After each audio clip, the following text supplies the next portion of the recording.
우리 이제 말씀을 함께 봉독하도록 하겠습니다. 오늘 말씀 주보에 나와 있는 대로 출애굽기 6장 28절에서 7장 7절 말씀까지입니다.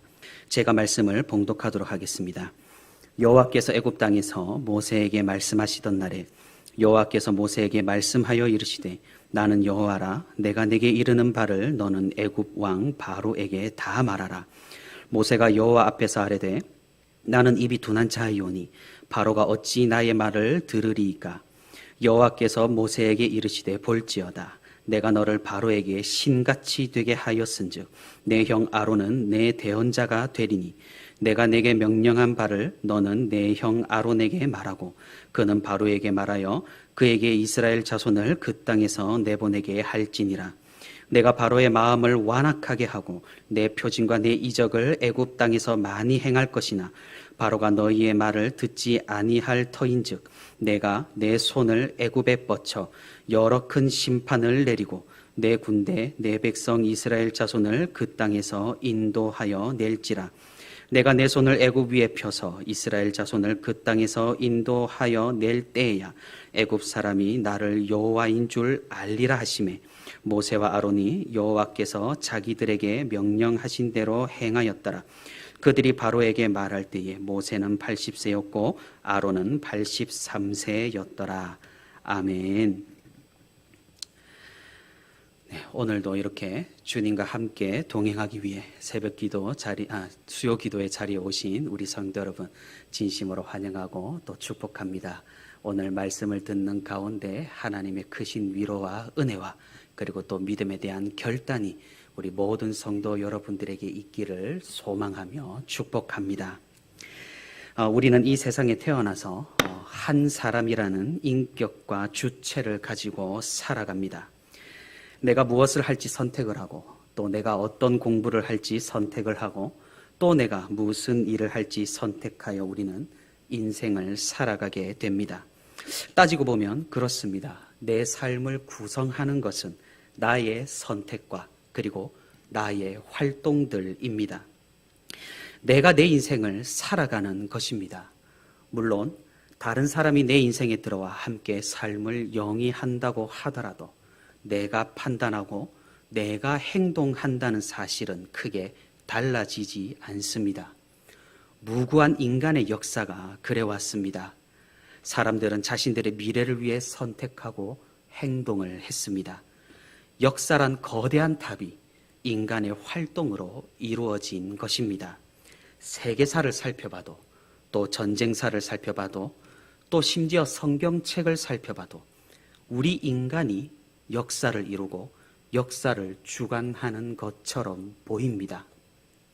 역사의 주체가 누구냐라고 했을 때 당연히 역사가들은 그 역사를 기록한 인간이라고 대답을 할 것입니다. 그런데 이 세상에서 유일하게 단 하나의 책만이 조금 다른 이야기를 하고 있습니다. 이스라엘의 역사를 다루고 있는 듯한 이 성경은 역사의 주체는 우리가 아니라 하나님이라고 고백합니다. 그리고 인간이 활동하며 선택하며 그 역사를 이루어 나갈 때 그 전면에 하나님의 뜻과 계획이 있음을 보여줍니다. 물론 이런 사실에 동의하는 사람도 있고 동의하지 않는 사람도 있었습니다. 복음의 물결이 서구 사회를 강타했을 때 대부분의 서구 사람들은 성경의 역사관을 받아들였습니다. 하지만 인간 이성에 관한 관심이 높아지고 인간에 대한 기대감이 증폭한 근대 사회로 들어와서는 성경의 역사관은 점차 외면을 받게 됩니다. 아무리 생각을 해봐도 역사란 인간의 활동과 인간의 선택으로 이루어진 인간의 역사라고 여겨졌기 때문입니다. 그래서 사상가들, 철학가들은 점차 하나님의 위치를 이동시켰습니다. 단번에 이동시키지는 않았습니다. 처음에는 조심스럽게 이동시켰습니다. 모든 것에 관여하시고 모든 것을 이끄시는 전능의 하나님을 처음에는 인간 이성의 자리에서 물러나게 했습니다. 보이지 않는 하나님을 이성적으로 증명할 수 없다는 이유에서 말입니다. 역사의 저편으로, 역사에 개입하지 않는 존재로 하나님을 전락시켰습니다. 그러나 이것이 전부가 아니었습니다. 이제 인간은 서서히 자신들이 주인공이 되기를 원했습니다. 이성에서부터 하나님의 그늘에서 벗어난 인간은 점점 더 많은 부분에서 하나님을 걷어내기 시작했습니다. 인간이 선택하고 활동하는 모든 영역에서 하나님의 역사는 없다고 여기기 시작했습니다. 그래서 관념론에 이어서 유물론이 등장합니다. 이제는 하나님이 없는 세상을 가정하고 확신하고 전제하기 시작합니다. 인간 역사는 오직 인간만의 역사고 그것은 권력의 투쟁이며 힘의 충돌이다. 인간은 힘을 위해 그리고 재물을 위해 그리고 쾌락을 위해 주체적으로 움직이고 활동하는 그런 존재로 인간을 정의하기 시작합니다. 결국 근대에서부터 이어지는 역사관은 하나님을 완전히 삭제했습니다. 하나님 대신 이제 인간이 역사의 중심에 우뚝 서게 되었습니다. 사람들은 코페르니쿠스 혁명이라고 축배를 들었습니다. 인본주의의 거대한 상아탑이 이렇게 세워졌습니다. 이런 역사관에서부터 또 이런 인간 중심의 사고로부터 과학이라는 것이 등장을 하고 과학이 발전하기 시작했습니다. 모든 인간의 역사에서 하나님을 지워버렸으니 이제 인간은 자신의 존재를 찾아 헤매기 시작합니다. 하나님이 창조하셨다는 사실을 이제 믿거나 고백하지 않게 되었으니 자신의 존재가 어디에서 왔는지를 규명해야만 했습니다. 하나님에게서 자유로워지고 싶어 했던 인간은 불과 몇 세대 만에 이런 엄청난 난제와 철학적인 장벽을 경험해야 했습니다. 우주기원론, 진화론, 동물 행동학, 분자 생물학, 생명의 시작을 찾기 위해 무수한 이론들과 가설들을 만들어 실험하고 사유를 하고 분석을 했지만 인간은 근본 문제에 대해서 부족함을 드러내기 시작합니다. 결국 인간이 내린 결론은 안타깝게도 환원주의입니다. 인간의 기원, 생명의 기원, 우주의 기원을 밝혀낼 수가 없으니 다시금 인간에게로 돌아오는 것입니다. 현대의 철학이 정의하는 인간의 삶에 대한 결론은 다음과 같습니다. 그럼에도 불구하고 인간은 살아갈 가치가 있는 존재다. 무엇이 그럼에도 불구하고입니까? 우리가 인간의 기원과 우리의 시작에 대해서 전혀 알 수 있는 것이 없지만 우리는 그저 우주의 먼지에 불과하지만 우리가 존재해야 하는 아무런 이유가 없지만 그럼에도 불구하고 인간은 살아갈 가치가 있는 존재라는 것입니다. 여러분, 인터스텔라라는 영화가 있습니다. 성도 여러분께서 보셨는지 또는 즐겨보셨는지 잘 모르겠습니다.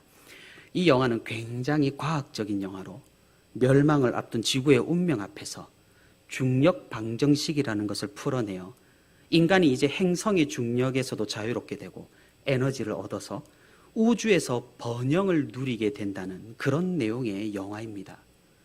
이런 인류의 종말을 극복하기 위해 우주로 조사를 위해 떠났던 과학자인 어떤 아버지는 이 중력 방정식을 이해하고 풀 수 있는 해답을 우주에서 얻었습니다. 하지만 이것을 지구에 건네줄 방법이 없었습니다. 그 시간에도 지구는 계속해서 멸망으로 치닫고 있는데 말입니다. 그러다가 이 아버지가 블랙홀에 들어가 고차원의 세상에서 딸을 만나게 됩니다. 직접적인 만남이 아니라 시간과 공간을 넘어선 다른 차원의 존재로 말입니다. 그리고 이 딸과의 추억을 이용하여서 중력 방정식에 대한 중요한 정보를 건네주게 되고 그 딸로 인해 이 지구에 사는 인간은 지구의 멸망을 극복하고 우주에서 새로운 개척의 시대를 맞이할 수 있게 된다는 내용입니다. 아마 영화를 본 성도분이 있다면 이런 과학적인 영화에 굉장히 따뜻한 인류애의 이야기를 넣었을 것이라 생각할 수가 있겠습니다. 그런데 가만 생각을 해보면 이 영화의 관점이 참으로 희한합니다. 인류의 역사를 개척하기 위해 과학적 탐구를 하고 우주로 조사까지 나갔는데 결국 지구를 멸망해서 구한 결정적인 것은 다른 것이 아니라 과학기술이나 어떤 그런 것이 아니라 인간의 사랑, 딸에 대한 아버지의 사랑, 딸의 미래를 걱정하는 아버지의 희생과 헌신으로 표현된다는 사실입니다. 이것이 바로 환원주의입니다. 결국 돌고 돌아 다시 인간에게서 그 기원과 존재 이유와 가치를 찾는 것입니다. 또한 인터스텔라와 같은 감독이 제작한 테넷이라는 영화가 있습니다. 굉장히 복잡하고 이해하기 힘든 과학적 이론을 기반으로 한 그런 영화입니다. 엔트로피 법칙을 역이용해서 시간을 거꾸로 거슬러 올라가는 기술이 개발이 되고 이를 이용하여서 인간이 진취적인 역사를 개척하는 그런 내용을 담고 있습니다. 여기에서 드러나는 핵심 주제는 과학이 아닙니다. 기술의 발전으로 인한 인간의 상아탑이 아닙니다. 주인공들 사이의 우정에서 피어난 그런 희생과 헌신으로 이 모든 역사가 일어나게 되는 것을 볼 수가 있는 것입니다. 철학적 사유와 내용을 담는 대부분의 현대 예술 작품과 문화 작품에는 이런 사상이 담겨 있습니다. 이상하지 않습니까? 그렇게 하나님을 떠나서 자신에 대한 상아탑을 쌓다가 그 기원과 존재 이유를 알 수 없으니 결국 다시 자기 자신에게서 그 이유를 찾는 인간이 말입니다. 그럼에도 불구하고 인간은 살아갈 가치가 있는 존재다. 이 말을 역사적으로 또 과학적 환원주의로 다시금 해석해보면 이렇게 됩니다. 하나님이 없음에도 불구하고 인간은 살아갈 가치가 있는 존재다. 이렇게 인간은 하나님이 없음을 전제합니다. 모든 문명과 기술과 사상과 과학은 하나님을 빼내어 버렸습니다.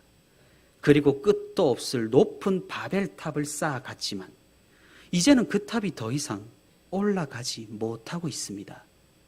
올라가다 길이 막히니 다시금 내려와 자기 안에서 이유와 정의를 찾아 헤매기 시작합니다. 스스로 신이 되어보려 했던 인간은 그만 길을 잃어버린 꼴이 되었습니다. 신이 되고 싶어 했던 인간은 하나님 없이 자신 스스로를 정의하기를 우주의 먼지로 결론을 지어버립니다. 과학에 따르면 우리는 그저 우주에서 의미 없이 떠도는 먼지 덩어리에 불과한 것입니다. 아무런 목적과 방향도 없이 아무런 존재 이유와 존재 가치도 없이 그저 우리끼리 사랑하고 화합하고 선을 이루며 살아가는 것에 가치를 두는 게 이 세상의 철학입니다. 선을 이루어야 한다는 어떤 윤리적인 명령도 더 이상 힘을 받지를 못합니다. 남에게 피해를 끼치지만 않는다면 무엇이든 괜찮다가 우리 인간 사회의 최고의 도덕선이 되어버렸습니다. 사랑하는 성도 여러분, 우리의 존재가 과연 이런 현대 철학적인 정의가 전부일까요? 우리는 과학이 말하는 그저 의미 없이 시간만 보내는 우주의 먼지에 불과할까요? 과연 세상이 말하듯이 역사는 인간만의 역사고 하나님은 그저 인간이 만들어낸 망상에 불과하냐는 이 말입니다. 사실 우리가 우리 인생을 살아봐도 그렇습니다. 내가 선택하고 내가 행동하고 내가 판단하는 것 같습니다. 그런 내 인생에 하나님이 개입하신다는 사실을 잘 느낄 수 없을 때가 더 많은 것 같습니다. 하나님이 정말 계신다면 우리가 어떤 선택을 할 때마다 그 선택한 사실에 대해서 즉각적으로 알려주시고 역사해 주시고 믿음으로 선택한 사실에 대해 즉각적으로 책임져 주시면 얼마나 감사하겠느냐마는 현실은 그렇지가 못합니다. 그러다 보니 우리 삶에서 하나님의 뜻과 계획이 있고 하나님께서 우리 인생에 다채롭게 개입하신다라는 믿음이 자연스레 옅어지는 것 같습니다.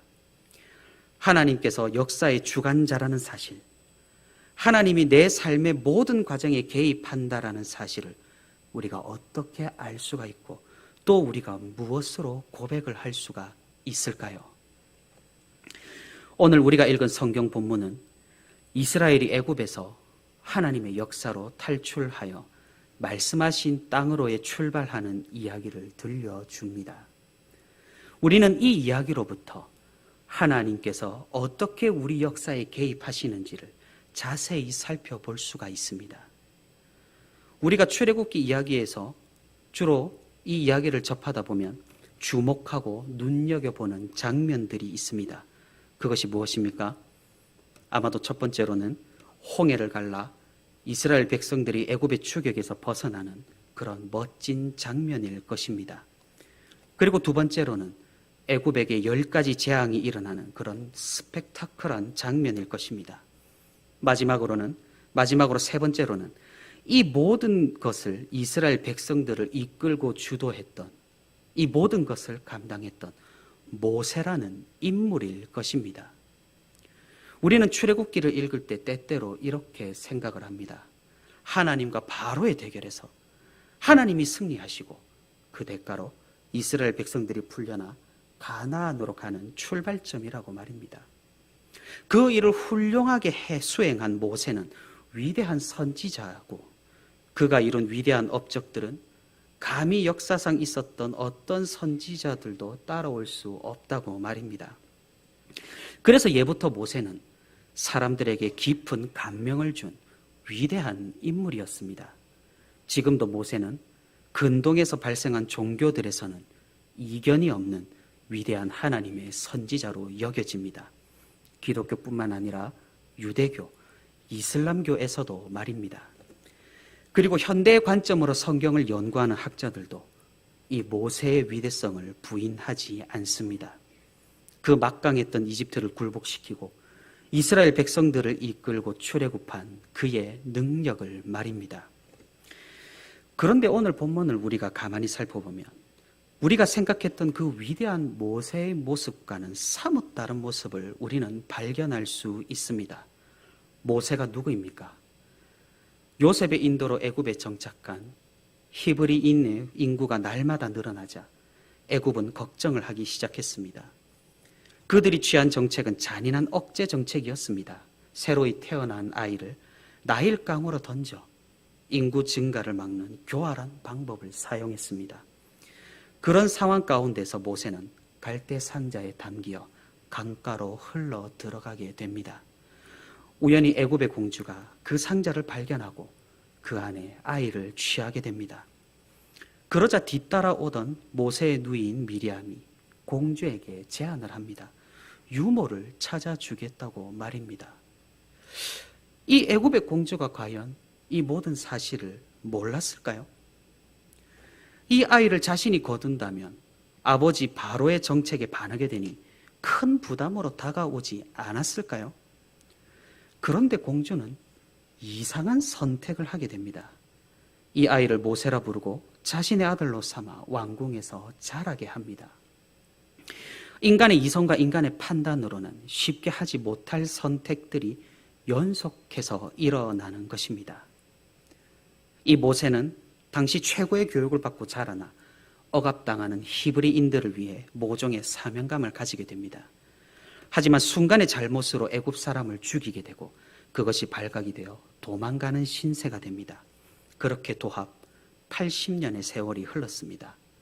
왕궁에서 자라면서 가졌던 그 자신감도 그 위대함도 모세는 서서히 잃어갔습니다. 그러던 중 하나님께서 모세를 찾아오십니다. 내가 이스라엘 백성들의 부르짖음을 들었으니 너는 가서 바로에게 나의 말을 전하고 이스라엘 백성들을 이끌고 애굽에서 나오라. 모세의 반응은 어떠했습니까? 우리가 아는 그 위대한 모세의 행동은 어떠했습니까? 우리가 다 읽진 않았지만 모세는 처음부터 끝까지 하나님께 항변합니다. 나는 안 됩니다. 나는 할 수 없습니다. 나는 말이 어눌한 자입니다. 바로는 내 말을 듣지 않을 겁니다. 나보다 다른 사람을 시키시옵소서, 보내시옵소서. 모세의 반응은 어쩌면 당연한 반응입니다. 왜냐하면 그의 나이가 80세고 그가 애굽 땅에서 도망한 지 40년이 지났습니다. 그리고 그는 바로의 압도적인 힘과 권력을 그 누구보다 잘 알았습니다. 자신이 간들 바로 앞에 설 수나 있을까란 의구심이 들었을 것입니다. 그러자 하나님께서는 모세에게 이 모든 것이 어떻게 일어날 것임을 알려주십니다. 오늘 7장 1절에서 5절까지 하나님께서는 말씀하십니다. 볼지어다 내가 너를 바로에게 신같이 되게 하였은즉 내 형 아론은 내 대언자가 되리니 내가 내게 명령한 바를 너는 내 형 아론에게 말하고 그는 바로에게 말하여 그에게 이스라엘 자손을 그 땅에서 내보내게 할지니라. 내가 바로의 마음을 완악하게 하고 내 표징과 내 이적을 애굽 땅에서 많이 행할 것이나 바로가 너희의 말을 듣지 아니할 터인즉 내가 내 손을 애굽에 뻗쳐 여러 큰 심판을 내리고 내 군대 내 백성 이스라엘 자손을 그 땅에서 인도하여 낼지라. 내가 내 손을 애굽 위에 펴서 이스라엘 자손을 그 땅에서 인도하여 낼 때에야 애굽 사람이 나를 여호와인 줄 알리라. 하나님께서는 무슨 말씀을 하고 계시는 겁니까? 그것은 이 모든 역사는 하나님의 손으로 일어난다고 말씀하시고 계시는 것입니다. 모세가 할 일은 단지 하나님의 말씀을 전하는 것뿐이며 바로 앞에 서는 것도 애굽에게 이적을 보이는 것도 이스라엘 백성들이 그것을 보고 깨닫는 것도 심지어 이를 위해서 바로의 마음을 금방 돌리는 것이 아니라 그 마음을 완악하게 하여 고집을 부리게 하는 것도 모두 하나님께서 하시는 일이라는 사실입니다. 생각해보면 바로의 고집이 그런 황소 고집이 없습니다. 10가지 재앙에 그렇게 막대한 피해를 입고 나라가 망하기 직전까지 어려워지더라도 끝내 이스라엘 백성을 포기하지 못합니다. 물론 바로는 그 당시 신이라 불리는 그런 존재였습니다. 패배를 인정하기가 쉽지 않았을 것입니다. 하지만 이런 고집의 이면에도 하나님의 뜻과 계획이 있었고 이 모든 것이 하나님의 역사 가운데 움직이고 이루어졌다는 사실입니다. 10가지 재앙이 시작하고 끝날 때마다 하나님께서는 모세에게 이렇게 말씀하셨습니다. 내가 바로의 마음을 완악하게 할 것이니 그가 이스라엘 백성을 보내주지 않을 것이다. 하지만 너는 가서 담대히 바로에게 전하라. 마침내 10번째 재앙 후에 바로는 이스라엘 백성을 내보냅니다. 기쁜 마음으로 애굽을 벗어난 이스라엘 백성들이 홍해에 다다릅니다. 그때 하나님께서는 또다시 바로의 마음을 완악하게 하셔서 홍해로까지 추격하게 만드셨습니다. 그것도 일부러 말입니다. 하나님께서는 친히 이스라엘 백성들 앞에서 애굽의 군대를 막으시고 홍해를 가르셔서 건너게 하셨습니다. 이 모든 역사를 하나님께서는 이스라엘 백성들과 애굽 사람들에게 행하셨고 보여주셨고 가르쳐 주셨습니다. 이런 출애굽의 이야기가 우리에게 알려주는 바는 무엇입니까? 그것은 모세라는 인물이 그 자체가 위대하다거나 모세에게 어떤 특별한 능력이 있다는 사실이 아니라 모세는 단지 하나님의 역사를 이루는 데 사용되는 그런 도구에 불과하다는 사실을 상기시켜 줍니다. 그리고 이 모든 역사를 하나님께서 친히 이루셨다는 사실을 보여줍니다. 우리는 옛날부터 들어서 익숙한 그런 이야기겠지만 따지고 보면 참으로 희한한 역사이지 않습니까? 인간의 눈으로 인간의 역사로 보자면 말입니다. 왜냐하면 마음이 내키지 않는 모세, 전혀 꿈쩍하지도 않고 믿지 않는 바로, 애굽에 짓눌려 사기가 저하될 대로 저하된 이스라엘 백성들, 교만하여서 이스라엘을 압제하는 애굽 사람들, 그리고 이해할 수 없는 각 사람의 선택까지 섞여 있었지만 결국 결과는 애굽에서 나오고 가나안 땅에 정착을 했으니까 말입니다. 이런 역사를 이해하려면 우리는 어떻게 해야 합니까? 하나님 없이 이 역사를 설명할 수 있겠느냐 이 말입니다. 우리가 위대하다고 여기는 인물들도 모두 하나님의 도구에 불과하다라는 사실, 그렇게 막강한 힘과 권력을 가진 인간도 하나님의 뜻 앞에는 그저 믿음을 위한 도구로 전락해 버린다는 사실을 여실히 보여주는 것입니다. 400여 년 동안 애굽에 살던 이스라엘 백성들에게 신은 하나님이 아니라 바로였습니다.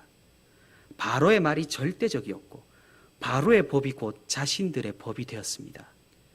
바로는 이스라엘 사람들에게 또한 애굽 사람들에게 절대적인 존재였습니다. 그는 신의 아들, 신 그 자체였습니다. 하나님께서는 이스라엘 백성들이 이런 관념에서 벗어나기를 원하셨습니다. 이런 역사의식, 이런 역사관을 하나님께서는 거부하시고 그들로 하여금 정말 참된 신이 누구인지, 절대적인 존재가 어디에 있는지를 알게 하셨습니다. 결국 하나님의 역사 앞에 바로조차 상대적인 존재로 전락해버립니다. 아무것도 아닌 존재로 전락합니다. 그도 한계가 있고 끝이 있었고 하지 못할 것이 있는 인간이었음이 분명하게 보여진 것입니다. 이스라엘 백성들은 비록 나중에 부족한 모습을 드러내고 그들의 필요에 의해서 하나님께 거역하는 일들을 벌이겠지만 아마도 이때만큼은 깨달았을 것입니다. 오직 하나님만이 참된 신이고 하나님만이 절대적인 존재시고 그 위대한 바로를 꺾으신 분이 하나님이라는 사실을 말입니다. 우리는 깨달아야 합니다. 이런 하나님의 역사가 구약 시대에만 일어나는 것이 아님을 말입니다. 이런 하나님의 능력이 그 시대에만 국한된 것이 아니라는 사실을 말입니다. 하나님께서는 지금도 역사하시고 우리가 살아가는 그 삶 위에 언제나 함께하고 계시다는 사실을 말입니다. 사람의 마음을 녹이는 것도 완악하게 하는 것도 앞으로의 일들이 어떻게 일어남과 어떻게 이루어지는지에 대한 모든 것들이 모두 하나님의 뜻에 따라 하나님의 계획에 따라 역사는 쓰여지게 되는 것입니다. 저는 어릴 때 참으로 오락을 하는 걸 좋아했습니다. 동전을 가지고 오락실에 가서 게임을 한번 하면 그 화면의 황홀감과 조작하는 그 즐거움이 정말로 재미가 있었습니다. 그런데 문제는 아버지께서는 절대로 오락실 출입을 하지 못하게 하셨다는 사실입니다. 그래서 저에게는 전쟁이었습니다. 어떻게 하면 들키지 않고 오락실에 갈 수가 있을까? 용돈도 많지 않던 시절 돼지 저금통을 거꾸로 올려 동전을 살금살금 빼내봅니다. 그리고 하교하는 길에 오늘처럼 수요 예배 시간에 오락실에 들려서 신나게 오락을 해봅니다. 아이가 이 정도로 좋아라 하면 하나 사줄 법도 한데 아버지는 굉장히 엄격하셨습니다. 그나마 집에 하나 있던 오락기가 고장이 나서 제가 솔선수범해서 그것을 고쳐왔을 때도 저는 크게 혼이 나야만 할 정도로 게임에 대한 통제가 매우 심한 가정이었습니다. 아버지의 마음은 충분히 이해를 합니다. 그때 오락실은 그리 좋은 사람들이 모이는 곳이 아니었습니다. 담배 연기도 자욱하고 게임을 한다는 것 자체가 이미지가 좋지 않았습니다. 그리고 어릴 때부터 게임에 빠진 아이의 결말은 어느 정도 예상이 가능했습니다. 그러니 아버지께서는 어떻게 해서든 자녀들이 오락실이나 게임에 빠지지 않도록 단속을 하셨던 것입니다. 그래서 저에게는 굉장히 신비한 경험들이 있습니다. 사실 신비하다기보다는 어린 아이의 한계에 가깝습니다. 제 딴에는 완벽하게 부모님을 속이고 모든 상황을 통제하여서 그 아무도 모르게 오락실에 다녀왔는데 어떻게 된 판인지 부모님께서는 귀신같이 모두 아시고 저를 혼을 내셨습니다. 하교할 때도 가보고 예배 시간에도 가보고 부모님께서 신방 갔을 때도 가보고 온갖 머리를 굴려봤는데 한결같이 모두 걸려서 모두 혼이 났습니다. 저는 그때 진리를 깨달았습니다. 하나님께서 아버지에게 내가 오락실에 갔다는 사실을 알려주신 것이다. 사실 어린아이가 완벽해봐야 얼마나 완벽하겠습니까? 너무나 허술해서 부모님은 보면 금방 저의 거짓말을 알아차렸을 것입니다. 하지만 어린 저에게는 정말로 심각한 문제였습니다. 정말 하나님이 모두 보시고 다 일러주시는구나. 그런데 하나님께서는 정말 그러하십니다. 그 무한하신 능력으로, 그 편재하신 속성으로 우리의 모든 것에, 우리의 모든 곳에 하나님은 함께 하십니다. 인간이 아무리 완벽하다고 한들, 인간이 아무리 위대하다고 한들 인간은 어쩌면 한낱 도구에 불과합니다. 모든 것은 하나님의 역사고 하나님의 뜻 아래 있으며 하나님의 계획에 따라 움직입니다. 그것 모두가 내가 판단하고 내가 말하고 내가 행동하는 것 같지만 말입니다. 사랑하는 성도 여러분, 우리 안에서 절대적인 것을 찾을 수가 있겠습니까? 우리 안에서 완전한 진리를 발견할 수가 있겠습니까? 인간이 자랑하는 그 유구한 역사와 전통과 문화 전부가 인간의 것이냐는 말입니다. 우리 안에서는 절대적인 것을 찾아볼 수가 없습니다. 피조물 안에서는 절대적인 것을 발견할 수가 없습니다. 인간이 쌓은 그 위대한 지식의 상아탑, 이성의 탑, 과학의 탑도 그 한계가 분명하게 드러납니다. 모든 것이 상대적입니다. 과학이 알려주는 사실을 우리는 흔히 진리라고 여깁니다. 하지만 웃지 못할 사실은 똑같은 실험을 남극에서 하면 결과가 달라집니다. 그래서 남극에 과학기지가 수십 개가 있는 것이죠. 그걸 또 우주에서 하면 결과가 또 달라집니다. 과학은 절대적이라 말하기가 힘든 것입니다. 언제나 결과가 바뀌고 이론이 바뀌며 새로운 것이 등장합니다. 이런 변화무쌍한 것을 절대적인 것, 진리라고 여길 수 있겠느냐 이 말입니다. 예전에는 절대적인 요소라 여겨졌던 시간의 흐름도 마찬가지입니다. 이제는 공간에 따라 시간이 다르게 흐르는 것이 관찰이 됩니다. 인간이 공들여 찾은 것이 절대적인 진리인 것 같지만, 최신의 이론이 절대적인 진리인 것 같지만 지나고 보면 모두 상대적인 결과에 불과하다라는 사실입니다. 우리 안에 절대성을 전혀 찾아볼 수가 없습니다. 그럼 무엇입니까? 변하지 않은 진리를 어디에서 찾을 수 있겠습니까? 절대적이신 분은 하나님 한 분밖에 없습니다. 그 위대한 인물들도, 그 위대한 실험들도, 그 위대한 업적들도 모두 하나님 앞에서는 한 줌의 먼지밖에 되지 않는 것입니다. 인간의 역사가 인간의 역사겠습니까? 그렇지 않습니다. 인간의 역사는 언제부터 시작이 되었습니까? 하나님께서 창조하신 때부터 시작되었습니다. 그러니 인간의 역사는 하나님의 역사입니다. 이런 상황 가운데 우리가 하나님을 증명하는 것이 가능이나 하겠습니까? 하나님께 속한 인간이 그 지능으로, 인간의 이성으로, 인간의 능력으로 하나님이 계신지 안 계신지 판단하는 것 자체가 어불성설입니다. 하나님이 있는지 없는지 우리가 알아보자고 하는 것, 그 자체가 모순이라는 사실입니다. 왜 그렇습니까? 이 모든 만물의 시작이 하나님이시고, 이 모든 만물의 끝도 하나님이시고, 이 모든 만물의 완성도 하나님이시기 때문입니다. 우리가 꽉 붙잡아야 할 대전제가 무엇입니까? 우리가 놓치지 말아야 할 절대적인 진리가 무엇입니까?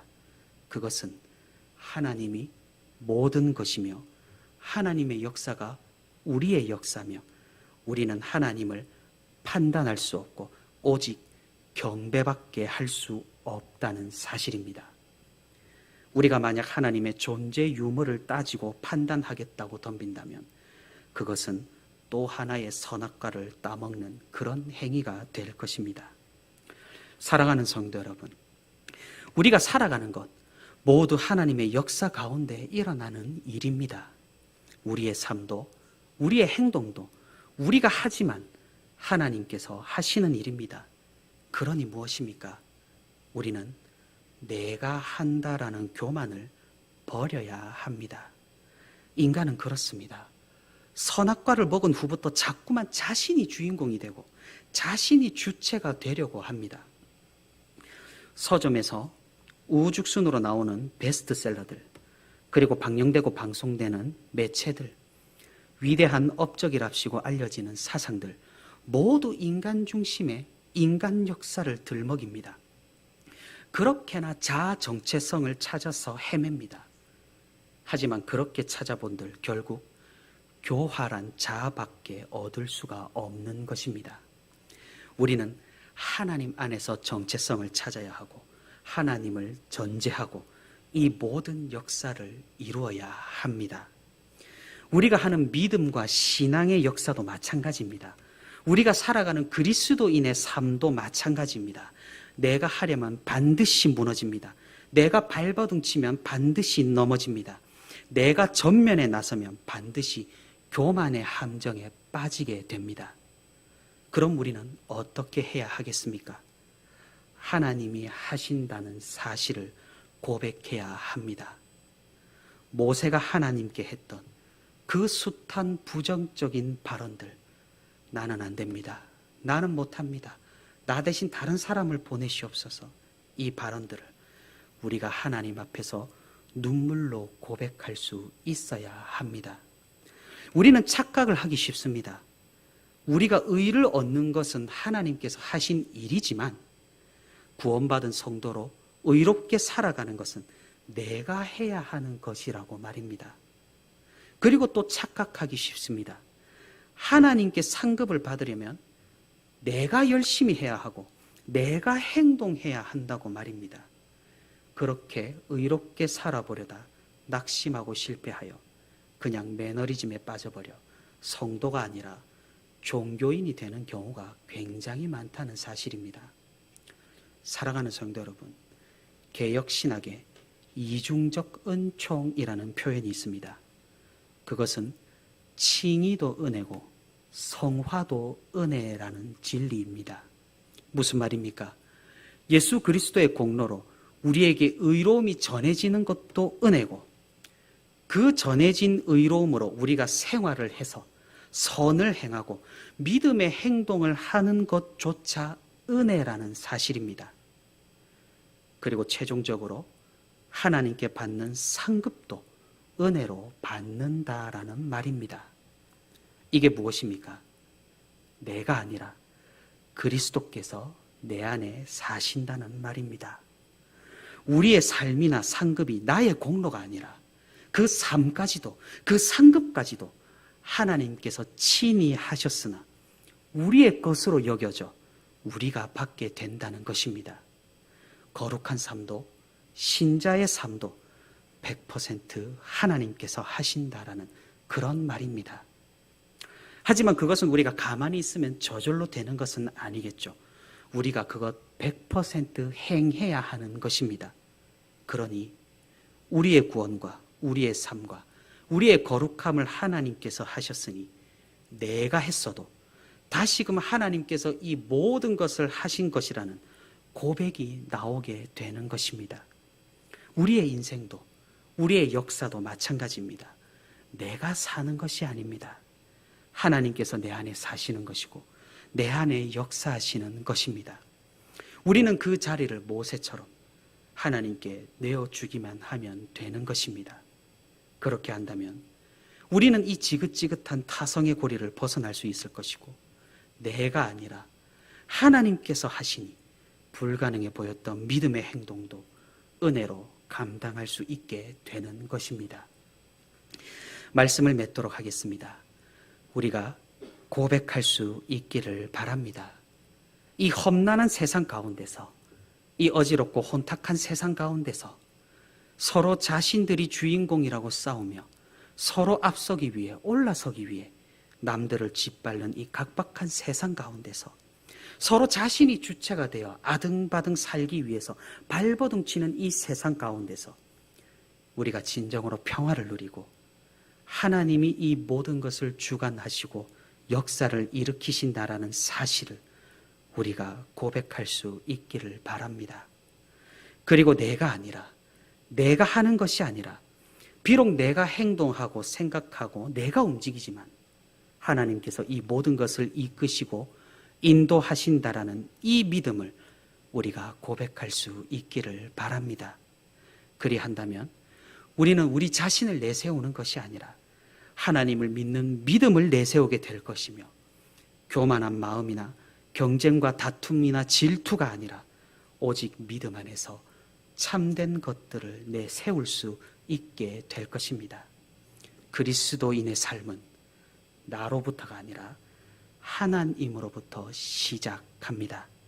이런 대전제를 우리가 기억하며 나의 나된 것이 아니라 하나님의 은혜로 이 세상을 믿음 가운데 살아가고 그 삶마저도 은혜로 상급을 받는 저와 우리 부천시민교회 모든 성도가 되기를 소망합니다.